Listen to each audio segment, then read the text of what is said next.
A ver si a él le resulta menos confuso. Aspiro a que sí. Luis Seco es economista y ya lo saludo. Luis Enrique Seca, buenas tardes. ¿Cómo te va?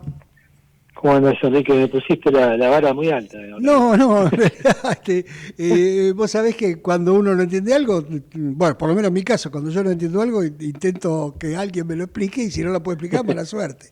No, yo Bueno, decía en la introducción, no sé hasta dónde alcanzaste a escuchar, que yo estaba, bueno, quiero relativizar la palabra confundido, pero lo cierto es que el gobierno firmó un acuerdo con el fondo hace unas semanas. Ese acuerdo tenía implícito que el objetivo principal era acumular reservas que estaban siendo negativas, reservas netas, que son negativas, en un contexto donde Argentina tiene que reabrir su mercado de capitales, que tiene fuertes vencimientos de deuda.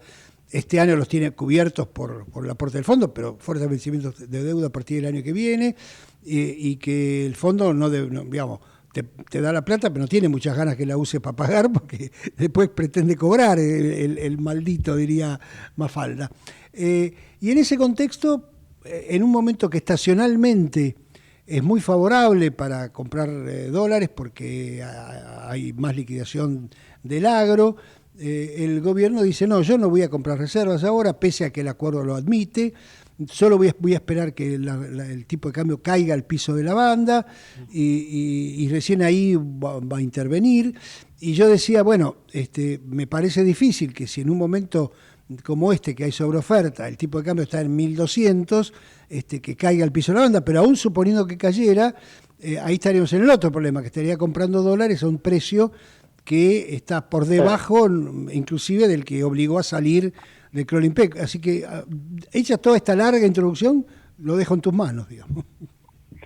No, yo creo que me parece que como que le estamos pidiendo o le está pidiendo el gobierno al tipo de cambio demasiadas cosas, ¿no? ¿Te Ujú. acordás que estudiábamos en la facu que un instrumento para cada objetivo y es Correcto. difícil que un Claro. instrumento sirva para todos los objetivos? Elegir el nivel, elegir, y uso la palabra elegir a propósito, el nivel adecuado del tipo de cambio siempre es un desafío, por lo Ujú. tanto ahí viene la ventaja de flotar, ¿no? Ujú. Dice, bueno, que se la arregle el mercado, acepto que sea el precio que sea y vemos cómo se ajustan las variables en función de ese nivel de tipo de cambio, pero el mercado, el gobierno ha elegido de alguna manera, aunque no le ha puesto un número redondo, es decir, ha elegido o prefiere explícitamente que el tipo de cambio esté barato, ¿sí? Ujú. O sea, que el dólar esté barato, que el peso sea fuerte, porque entiende que con eso consigue, como decías vos muy bien, el objetivo, prioriza el objetivo antiinflacionario. Ujú. Pero cuando vos priorizás ese objetivo, descuidas otros. Y me Claro. parece que vos planteabas muy bien el dilema o el trade-off entre el objetivo antiinflacionario y el objetivo de acumulación de reservas. Yo te agregaría un tercero, si querés, que me parece que es el que veníamos discutiendo antes de las bandas, que era si con este tipo de cambio la economía puede crecer o no, ¿no? Ujú. Ujú. Que es mantener un nivel adecuado de actividad económica interna, Ujú. digamos. Nosotros en economía estudiamos equilibrio interno, equilibrio externo, bueno, es un poco ese el dilema que ahí enfrenta el gobierno y me parece que estos discursos, viste, que es como que se hacen de la necesidad de virtud todo el tiempo, a veces no te ayudan mucho. Vos planteaste un tema muy importante, pero usaste la palabra implícito y en Ujú. realidad, de acuerdo con el fondo, es explícito, Sí, digamos, ¿no? sí.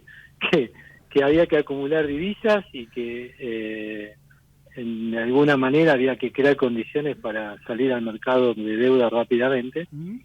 Pero a mí me parece que con este nivel de tipo de cambio se hace todo más difícil y con esta obsesión que tiene el gobierno de decir, hasta no, vamos a hacer todo lo posible para que toque el piso, me parece que desaprovecha, como decís vos, una oportunidad espectacular para acumular divisas, pero de nuevo, viste, es como que me parece que hay como incluso ciertos, ¿cómo te puedo decir? Egos del relato, ¿no? O sea, Ujú. esta idea de decir, no, tenemos un relato y nos aferramos a él hasta las últimas consecuencias y eso puede tener costos gravosos para, yo creo que para la economía productiva más que nada, ¿no?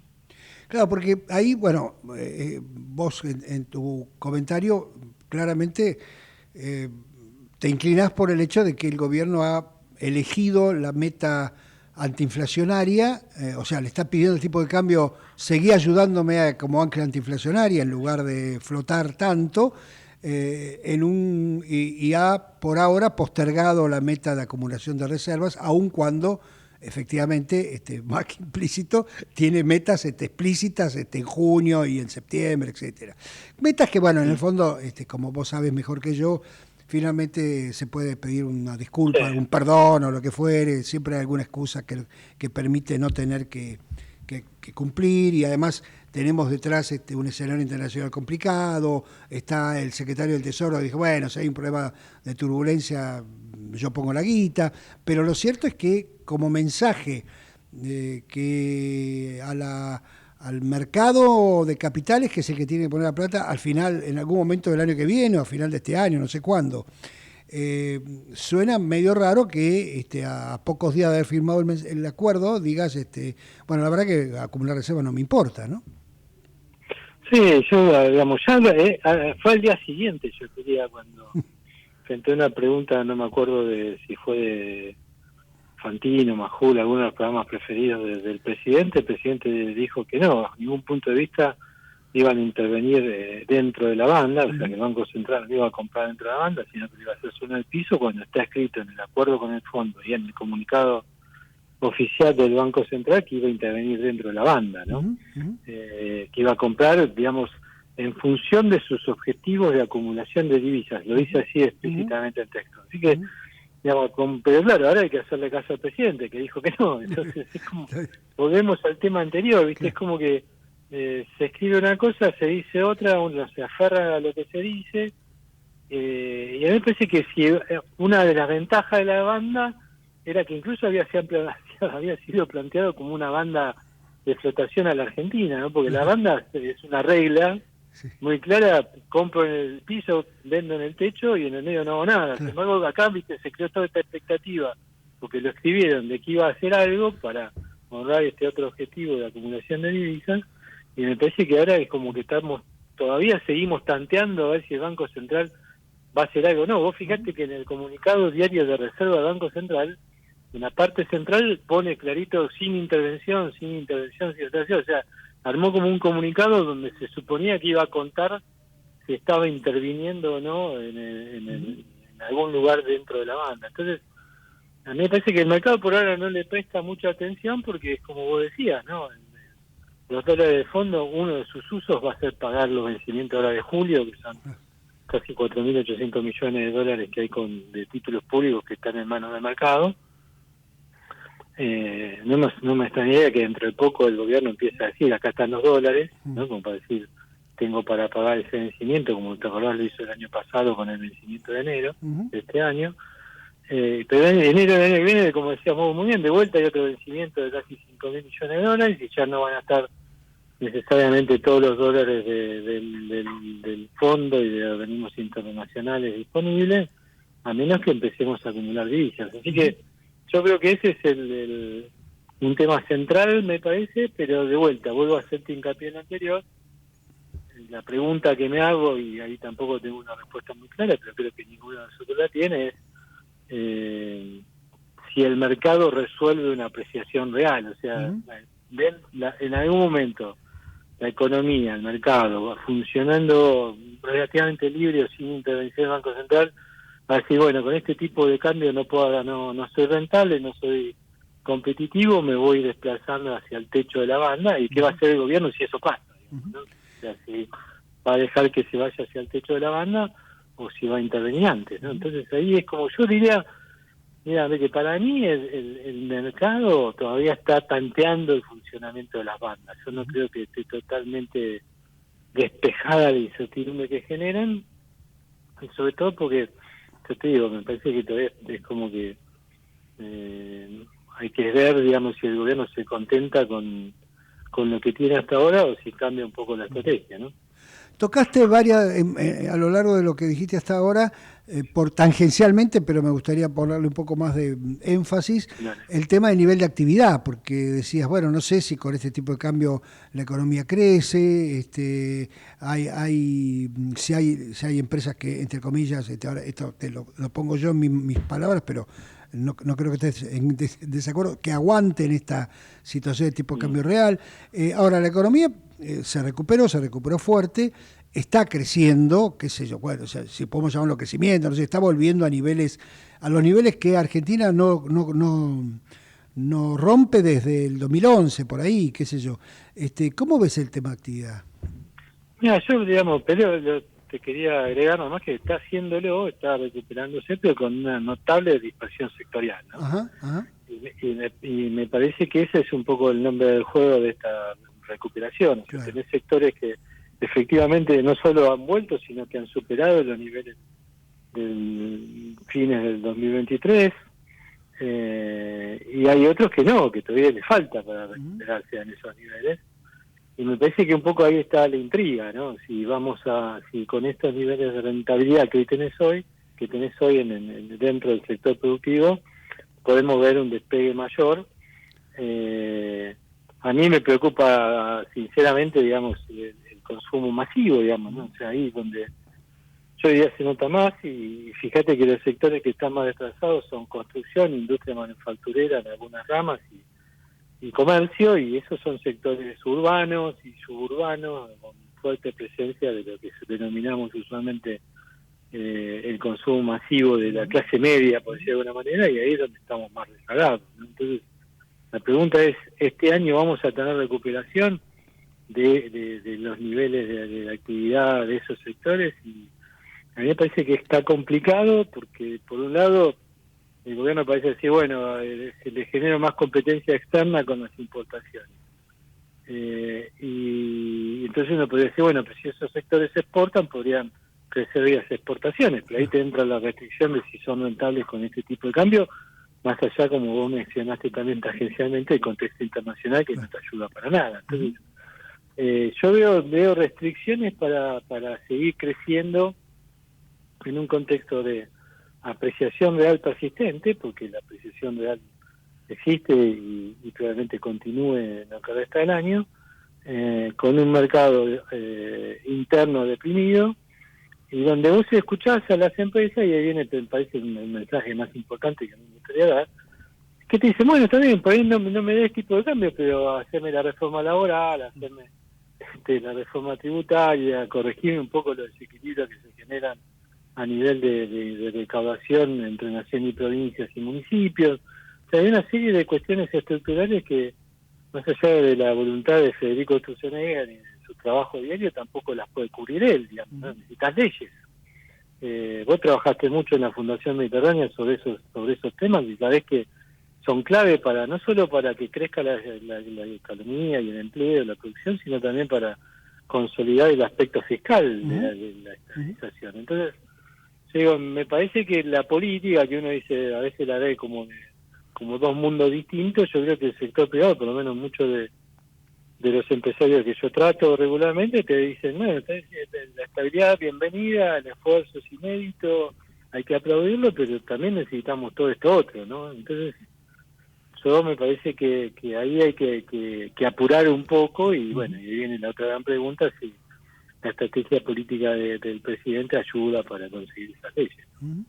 Vos mencionaste el tema consumo, y el ministro anunció, o mejor dicho, bueno, digamos, anunció que estaba por anunciar algunas medidas vinculadas con alentar el uso de dólares para consumo. Hubo una escaramuza con esta historia de las tarjetas de débito y poder comprar directamente con el débito en la cuenta de ahorro, en la caja de ahorro en dólares, bienes, y la verdad que, salvo en algunas cosas de turismo, me imagino, de viajes, no pasó nada por ahora.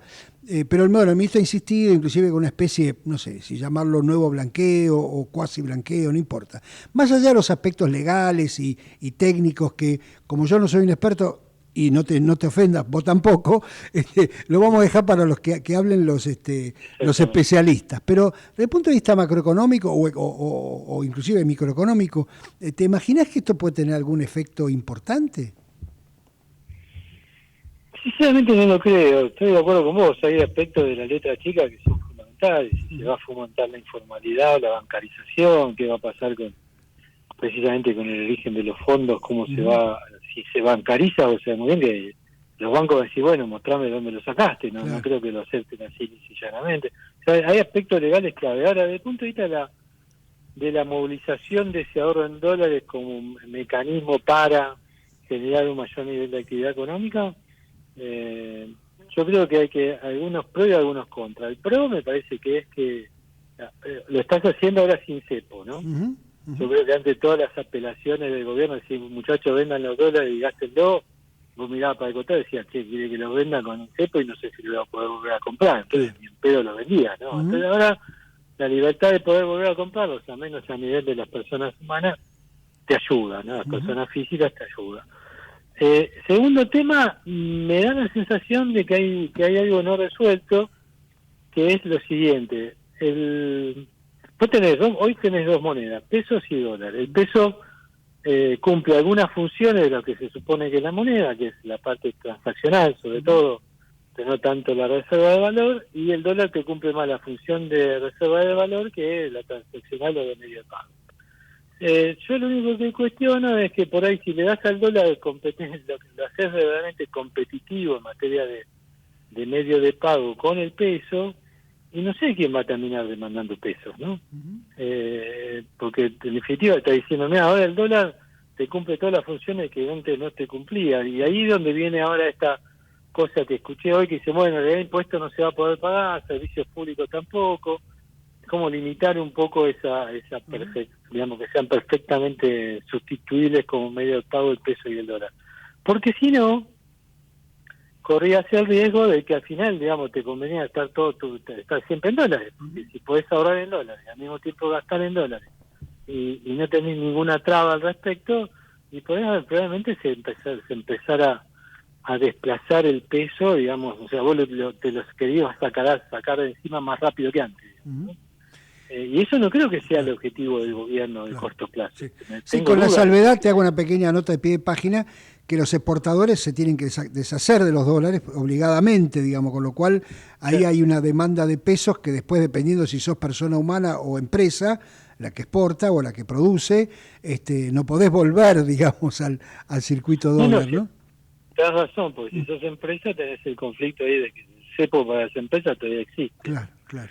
Eh, pero yo sinceramente me cuesta ver que pueda tener un efecto tan masivo. Sí creo que puede ayudar al gobierno ahí sí a acumular algunas divisas porque aunque no sean del Banco Central, si es que se bancariza, ¿no? O sea, Ujú. si los dólares que están encanutados en algún lugar, en el colchón, en una caja de seguridad o en el exterior, terminan bancarizándose, se transforman en depósitos en dólares en el sistema financiero, eso puede movilizar algunos dólares más en la reserva del Banco Central, puede generar crédito que siempre al fin del día termina como reserva del Banco Central. Ujú. O sea, ahí puede haber una ventaja que una medida tendiente a movilizar ahorro también te ayuda a acumular un poquito de divisas, ¿no? Sí, de todas Pero no, maneras, hoy tenés, no me acuerdo, o sea, no me acuerdo el número de memoria, pero 20.000 millones de dólares, por lo menos ahí, que tampoco se están convirtiendo en más crédito porque las limitaciones, las muy buenas limitaciones que tienen los bancos desde el punto de vista prudencial,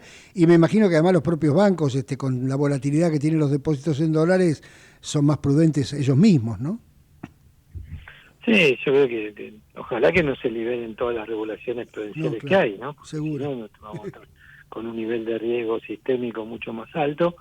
Pero a mí lo que me bottom line, digamos, lo que Sí. me deja como enseñanza todo esto es que vos cuando lanzás y vos lo sabés muy bien, cuando haces un programa económico, Ujú, a veces ir de a cuenta no te sirve, ¿no? O sea, a ujú, mí me parece que es como que el gobierno te da la señal y dice, bueno, no bastó con el acuerdo con el fondo, no basta con las bandas, no basta. O sea, es como que todo el tiempo tiene que estar generando nuevas noticias para convencernos de que esta vez sí va a ser distinto, ¿no?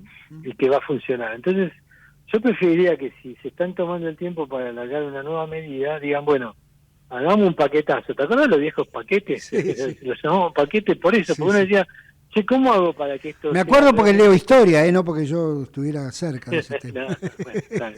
Sí, vos sos mucho más joven que Por yo, eso, por perdón, eso. a veces me olvido de eso. Pero, viste, la idea del paquete Ujú.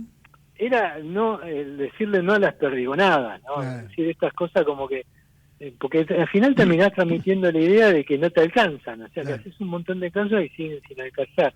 Ujú. Yo diría que se tomen, me parecería prudente, pero que se tomen un montón de tiempo, un buen tiempo no hacer macanas y que terminemos generando todo un sistema muy vulnerable, digamos, a la ilegalidad, que fomente incluso la informalidad tributaria o que genere ruido, digamos, en materia de controles internacionales y demás, pero aparte porque me gustaría que dicen, bueno, che, ¿qué es todo lo que tenemos en carpeta? Bueno, todo esto, vayamos con todo junto, porque si no es como que me parece que seguimos perdiendo oportunidades, y ya de eso del lado de la estabilización. Después tenés todo lo demás que para mí, no soy ingenuo y sé que en un año electoral y con la situación política como está va a ser casi imposible, pero no hay que dejar de decir que en la agenda del gobierno, me parece que el gobierno lo debería hacer toda vez que pueda, están todas estas cuestiones estructurales que están una por una mencionadas en el acuerdo con el fondo, que hasta algunas hasta tienen fecha,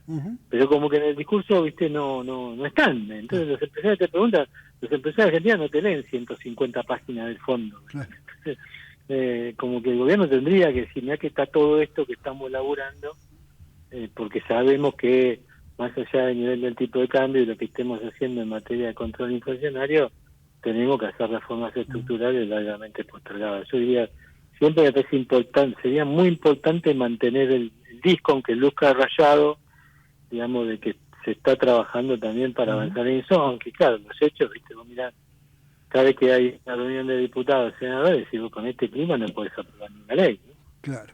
Ahora sí te hago la última y te dejo tranquilo. No lo mencionamos, mucho lo mencionamos como título, pero no nos metimos muy adentro con el tema del escenario internacional. El gobierno, digamos, una de las razones también que genera el cambio, o que impulsó el cambio del régimen de tipo de cambio cuasi fijo a un tipo de cambio más flexible, era justamente adaptarse a un escenario internacional mucho más complejo, con nuestros países vecinos y socios comerciales flotando contra el dólar en el marco de de este escenario tan volátil. ¿Cómo ves ese aspecto? No, yo, si de algo podemos estar seguros de la incertidumbre, ¿no? O sea, hoy acabamos, yo estoy siguiendo acá que comenzó las primeras escaramuzas de guerra en la frontera entre Pakistán y India, digamos, que eso Sí, involucra yo lo riesgo. mencionaba en la apertura, que es algo, otro elemento nuevo, ya que por si éramos pocos, Sí, ¿no? Y ellos son muchos. No, y son nucleares. Claro, exactamente.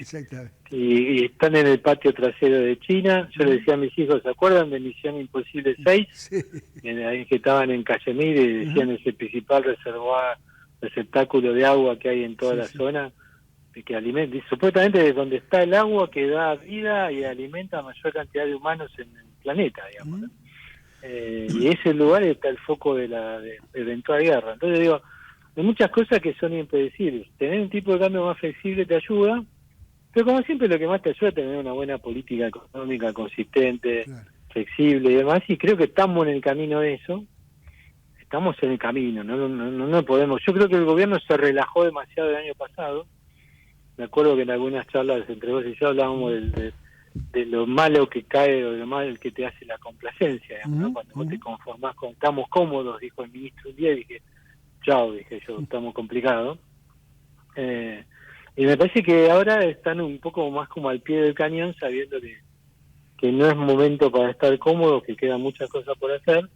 Me parece que la situación internacional es como que de todo lo que me parece que me resulta a mí más preocupante es el tema de los precios de las commodities, ¿no? Claro, O sea, que es donde nos pega un poco más de lleno. No estamos tan dentro de lo que son las cadenas globales de producción y demás, que es ahí sí donde se está definiendo dónde producir tal o cual cosa. Argentina no entra mucho dentro de esas decisiones de las grandes firmas globales, pero sí el precio de las commodities y en particular el precio del gas y del petróleo, ¿no? Sobre todo en un contexto marino. El presidente YPF en su momento dijo que hasta $60 el barril, los números le cerraban YPF, bueno, perforó los 60 en algún momento, viste, está fluctuando ahí entre 58 y 60 a veces pasa los 60. Digo, estamos muy en el límite del precio del petróleo, los riesgos de recesión global lo pueden hacer deprimir todavía más, y ahí hoy vaca muerta no es gas, ¿no? Vaca muerta es básicamente petróleo, que es lo que exportamos. Así que ahí me parece que tenemos un elemento de riesgo que no hay que descuidar. Tampoco, también de cara a todo esto que estamos hablando, capacidad de generar divisas, acumulación de divisas y crecimiento doméstico, ¿no? Clarísimo, Luis, te agradezco mucho estos minutos, te mando un fuerte abrazo. Gran abrazo, Miquel, hasta pronto. Chao. Luis Seco es economista, por supuesto, de mucho prestigio y mucha experiencia.